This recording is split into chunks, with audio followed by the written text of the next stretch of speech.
Ça n'est pas moi seulement qu'on assassine, c'est l'élection présidentielle. Mais je suis désolé de vous dire, on se fout des programmes. Ce qui importe, c'est la vision. C'est préoccupant pour un jeune président de la République de se comporter comme un monarque. Ne parlez pas de répression ou de violence policière, ces mots sont inacceptables dans un état de droit. 3/4 des sondés estiment qu'il faut renforcer les pouvoirs, non pas du président, mais du Parlement. Vous en avez assez, hein? Vous avez assez de cette bande de racailles. On va vous en débarrasser. À la fin de chaque mandat, c'est toujours le même tableau. On présente au peuple français des candidats, petits ou grands, bobos ou populos. On les aime, on les adore, on les déteste, on les combat, on les choisit et ils nous gouvernent pendant 5 ans. La démocratie, quoi. On a presque l'impression que sans ça, le ciel nous tomberait sur la tête. Mais une petite rengaine revient régulièrement. Dans l'ensemble, les Français n'ont pas trop confiance en leur système politique. En tous les cas, les sondés. De l'autre côté, on voit qu'Allemands et Anglais semblent beaucoup plus confiants dans leurs élus. Du moins, les sondés. En France, dans le détail, cette confiance varie beaucoup selon les institutions. Le conseil municipal bénéficie d'une très large confiance chez les sondés, là où les assemblées parlementaires moyennement et le président beaucoup moins. C'est un schéma répétitif et constant. Nous nous méfions de nos représentants. Si notre démocratie est si bonne et si unique, pourquoi les Français n'ont-ils pas confiance en elle? Qu'est-ce qui participe à cette défiance? Et d'où est-ce que ça vient? Évidemment, la première explication est que...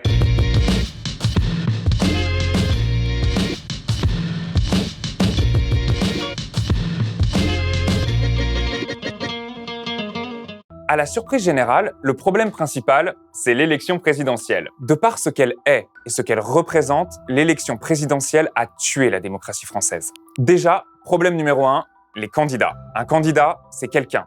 Mais c'est pas quelqu'un comme tout le monde, c'est un animal médiatique. Plus proche d'un personnage de feuilleton que d'une vraie personne, son rôle est écrit, préparé et construit de façon à incarner une certaine image. Il peut ainsi être tantôt aidé, tantôt desservi par la mise en scène médiatique. S'il tremble, s'énerve, a trop de feuilles devant lui ou perd juste la boule pendant 1 minute, plus personne n'a confiance en lui. À l'inverse, l'attitude cool ou décalée face caméra d'un candidat compte peut-être plus que son intégrité. Vous les vendez ou vous les donnez? J'élève des chats. Mais vous les Je suis vendez? agricultrice, je suis... bien sûr. Mais je vais vous trouver un mec. Marine, c'est quoi votre type de mec? Mais je ne veux pas. Un chef vigoureux, au regard pénétrant les foules, conquiert les cœurs. Voilà.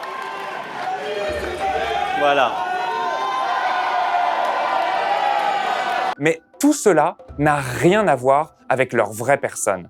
Un candidat affable peut se révéler un président violent. Ne parlez pas de répression ou de violence policière, ces mots sont inacceptables dans un état de droit.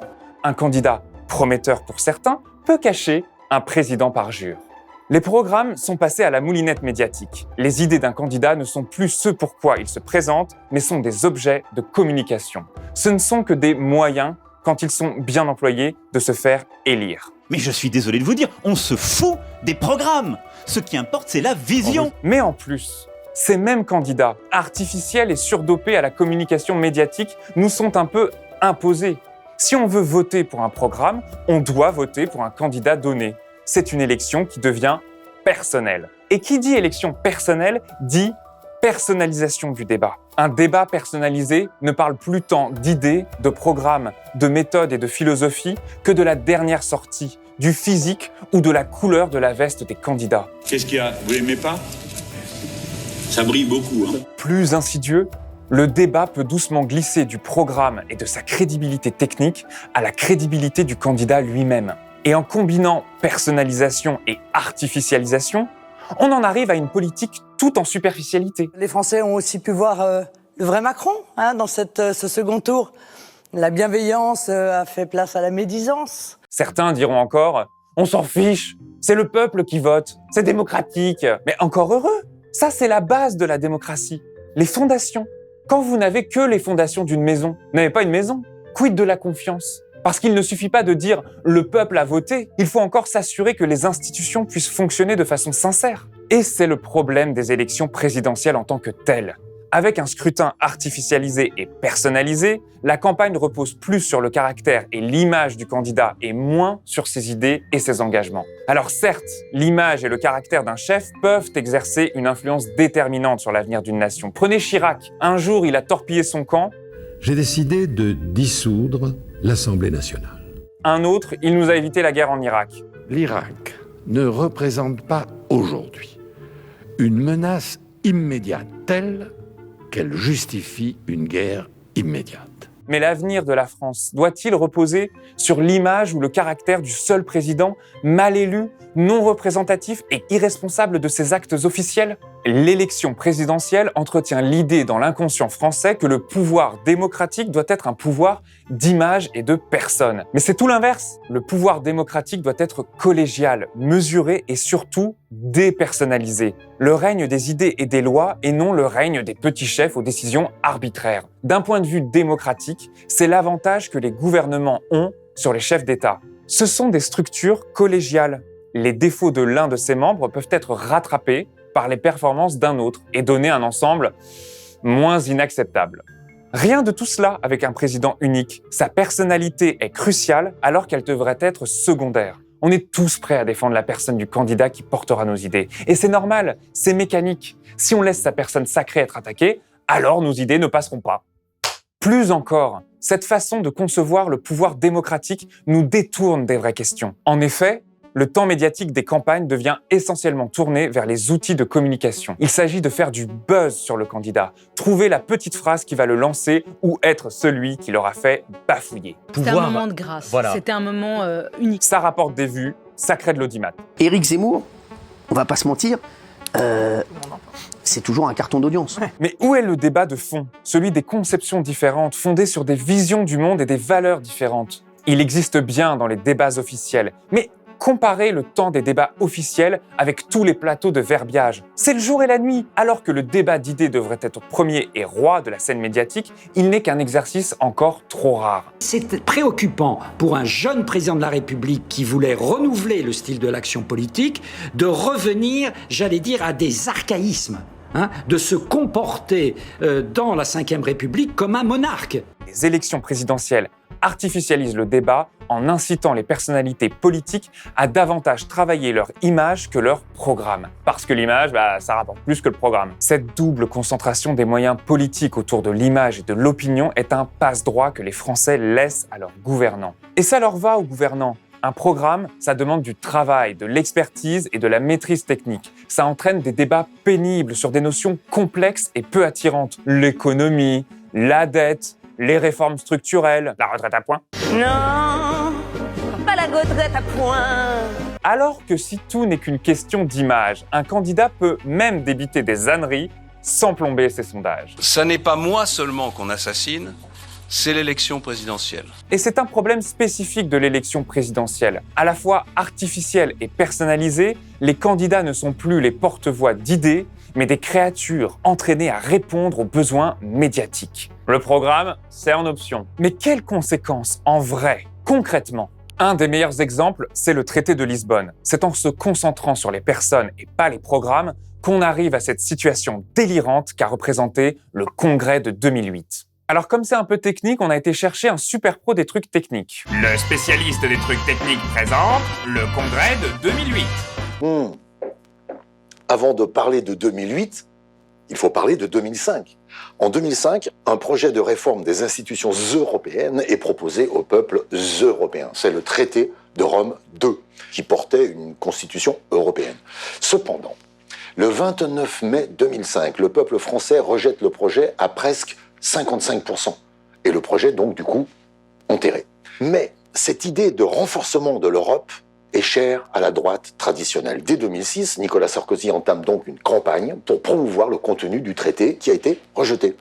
Il aura juste changé le nom et l'apparence. C'est ce qu'on a appelé la déconstitutionnalisation du traité de Rome, qui en devient une sorte de mini-traité, mais aux très grosses conséquences. Assez paradoxalement, le peuple a élu 2 ans plus tard Nicolas Sarkozy, pourtant fervent partisan de la cause européenne.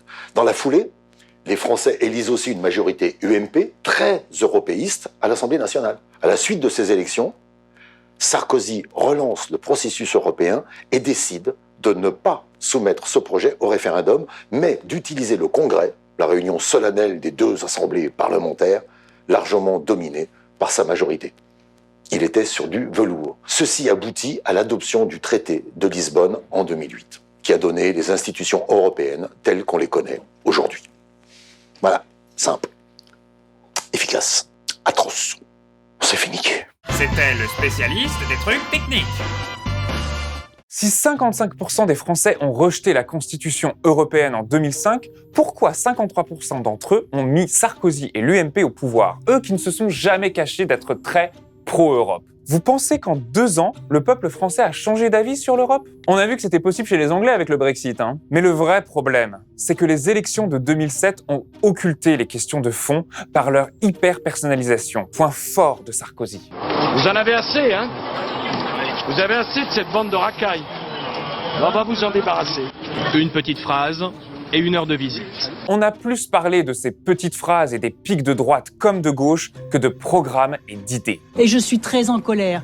Et les parents et les familles qui vous en... Et les parents... Non, je ne me calmerai pas. Ne montrez pas du doigt avec cet index pointé, parce que franchement... Non, je ne me calmerai pas. Non, je ne me calmerai pas. Je ne me calmerai pas. Pour être président de la République, il faut être calme. Non. Par son battage médiatique sur l'insécurité, Sarkozy a fait oublier à ses électeurs souverainistes son projet européen tout en rassurant ses votants européistes. Les présidentielles nous contraignent à choisir un candidat plastique et artificiel gonflé aux stéroïdes médiatiques qui parfois ne nous plaît pas, mais qu'on est forcé de choisir parce que celui d'en face est pire. Pour faire barrage à des idées que l'on hait, on peut être amené à voter pour un candidat que l'on déteste. Et peu à peu, cette organisation de la démocratie mine la confiance dans les institutions.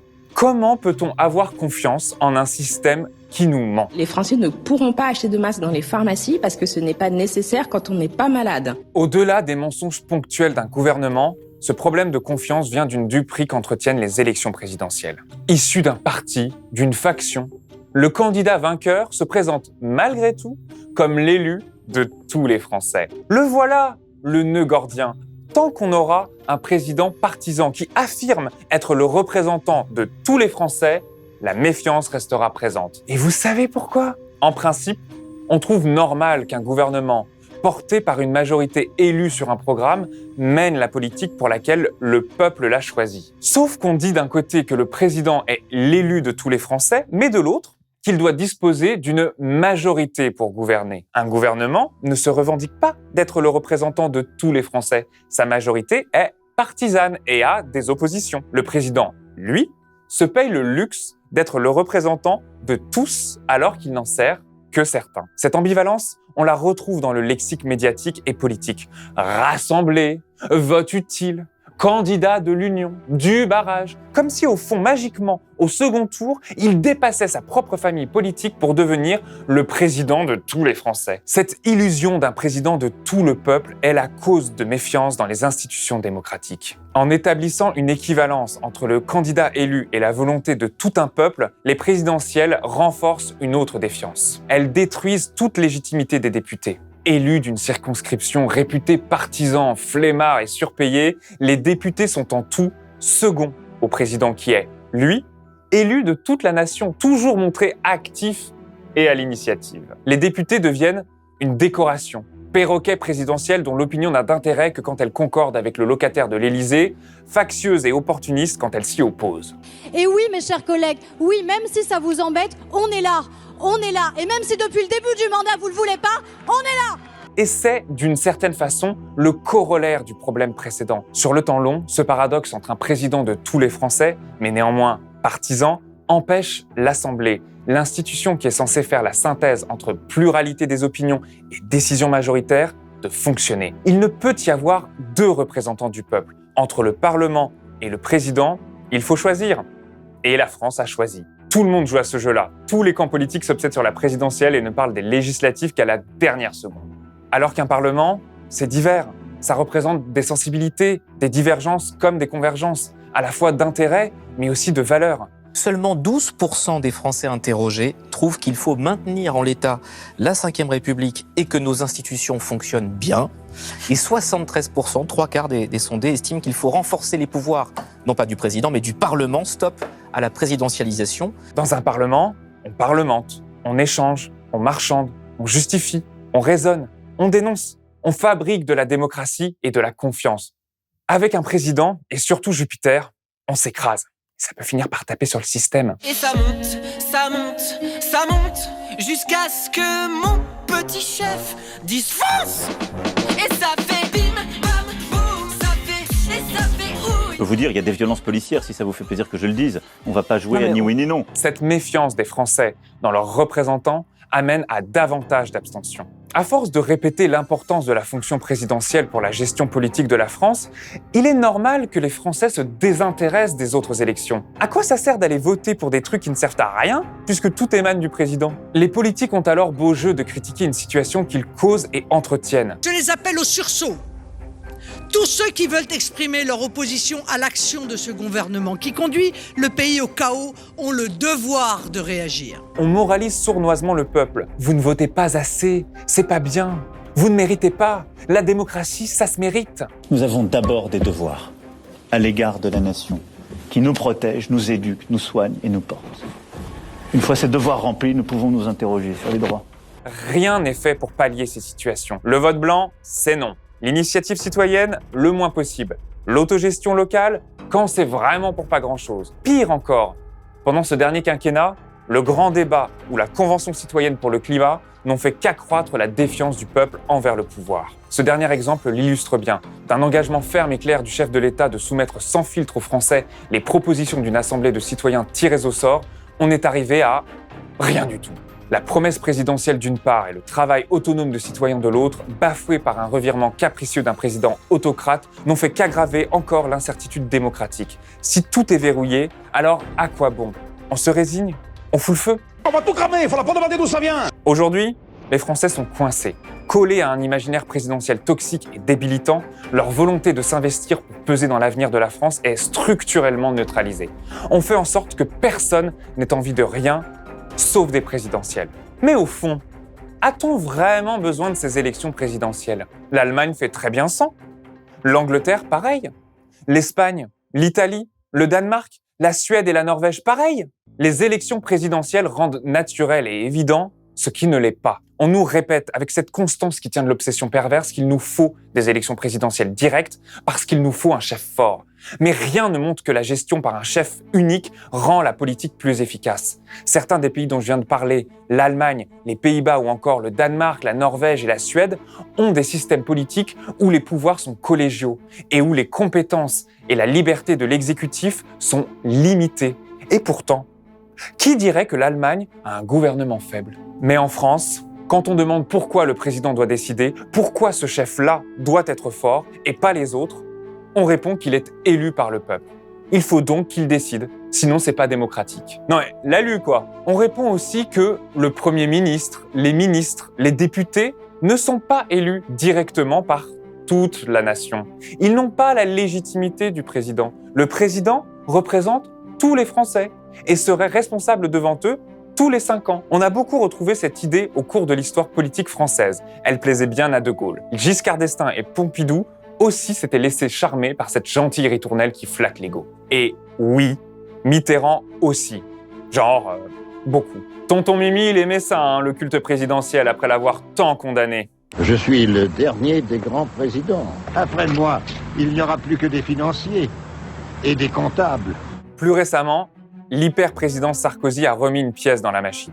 En qualifiant son Premier ministre de collaborateur, Nicolas Sarkozy entendait occuper l'esprit des Français. Cette place prépondérante que confèrent les élections présidentielles aux locataires de l'Élysée transforme et distorde le tissu social, politique et médiatique. Les élections présidentielles sont ainsi le moyen le plus efficace de garder la majorité des citoyens silencieuse et docile. En s'obstinant à penser qu'un élu direct du peuple doit avoir autant de pouvoir, on finit par aboutir à cette figure qui ne peut être qu'un mépris et une négation de la démocratie.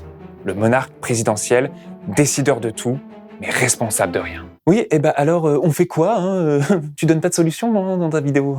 Elle est nulle ta vidéo. Allez, Les élections ne sont pas la fin en soi de la démocratie. Elles ne suffisent à rien. Dire « nous sommes en démocratie car il y a des élections », ça ne veut rien dire. La démocratie, ce n'est pas « je choisis un chef et je la ferme ». La démocratie, c'est se donner nous-mêmes nos lois et consentir à y obéir pour l'intérêt collectif. Et sans liberté de la presse, sans diversité des médias, sans liberté publique de manifester, d'interpeller, de contester, sans représentativité sincère du scrutin, les élections ne sont que des mascarades destinées à rendre juste et vrai ce qui est faux et mauvais. Les élections ne doivent être et rester qu'un moyen de permettre au peuple de triompher et d'être autonome. Mais si elles aboutissent à son bâillonnement et à son endormissement politique, elles font partie du problème. Je veux être le candidat du peuple de France. J'ai été à la table de ce débat, la voix du peuple.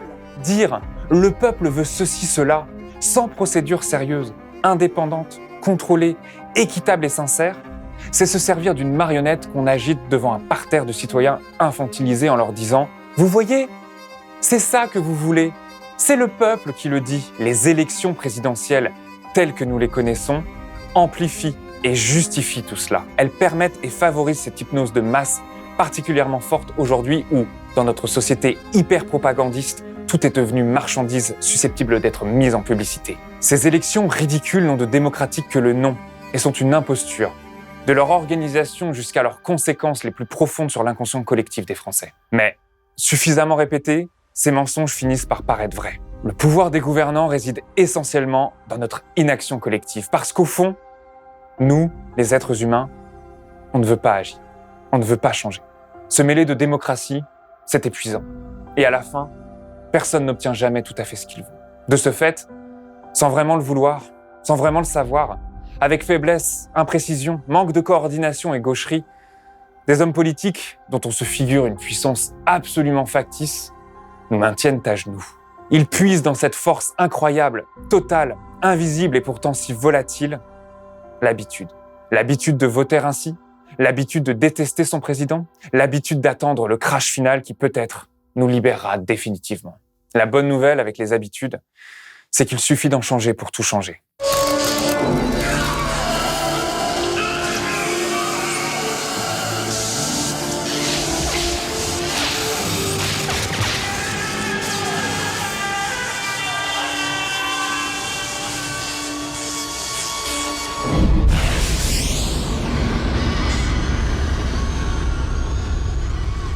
Le pouvoir reste entre nos mains.